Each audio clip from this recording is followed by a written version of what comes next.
Hello mga kalobs! Kumusta po kayo?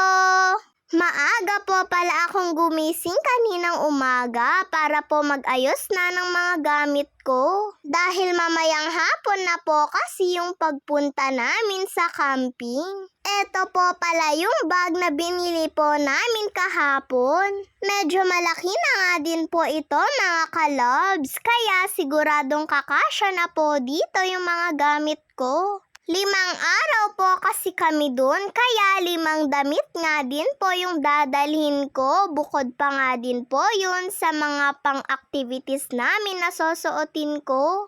At pati na nga din po yung type A at saka po yung type B na pang Girl Scout ko. Meron din po pala akong dadalhing tuwalya, unan at saka po kumot. Habang inaayos ko nga po ito, ay pumunta nga po yung tita ko dito para po manghingi ng face mask. At maaga din po palang nagpagising si kuya dahil magre-review nga daw po siya. Kagabi nga po ay late na nga din pong natulog si kuya dahil nag-send nga daw po sila ng itetest nila. Ang ulam po pala namin ngayon ay meatloaf, itlog at saka po kamatis.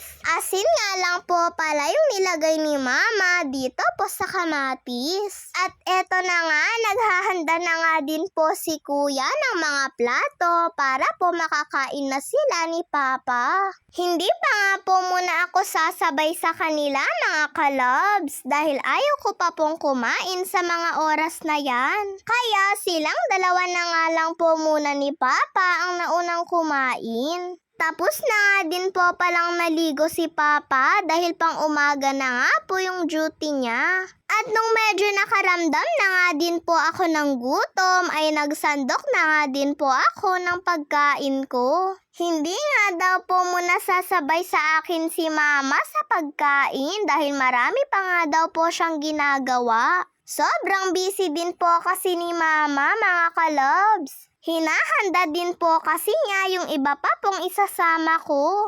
Para nga daw po wala akong makalimutan.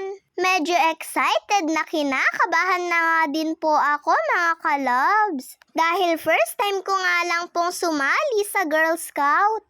Pero sabi ni mama ay wag daw po ako kabahan dahil ituturo naman daw po ng mga teachers kung ano daw po yung gagawin namin.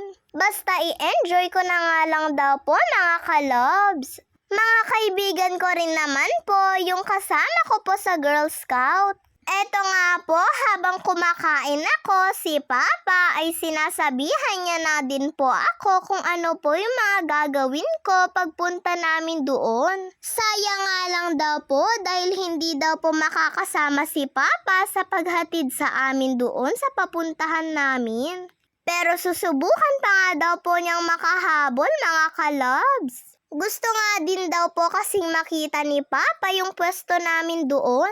At syempre nga daw po mga kalobs, 5 araw ba naman daw po akong hindi makikita ni Papa sa bahay.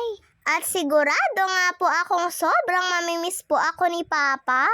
At nagpaalam na rin po pala si Papa dahil papasok na nga daw po siya sa trabaho mga kalobs. Sabi niya nga po sa akin ay mag-iingat daw po ako at makinig nga daw po ako sa mga teachers. Kaya sagot ko po kay Papa ay opo. At pagkatapos ko po palang kumain, sabi ko po kay Mama ay ako na nga lang po magliligpit ng mga damit ko. Para alam ko po kung ano po yung ayos nito at para mabilis ko nga lang din pong kunin kung ano po yung dapat ko pong kunin. Mga pantulog na damit ko po pala muna, ito pong inuuna kong nilalagay. 5 pares na nga din po pala ito mga kalobs. At syempre, kailangan din po nating magpajama dahil po kasi baka malamok sa pupuntahan namin.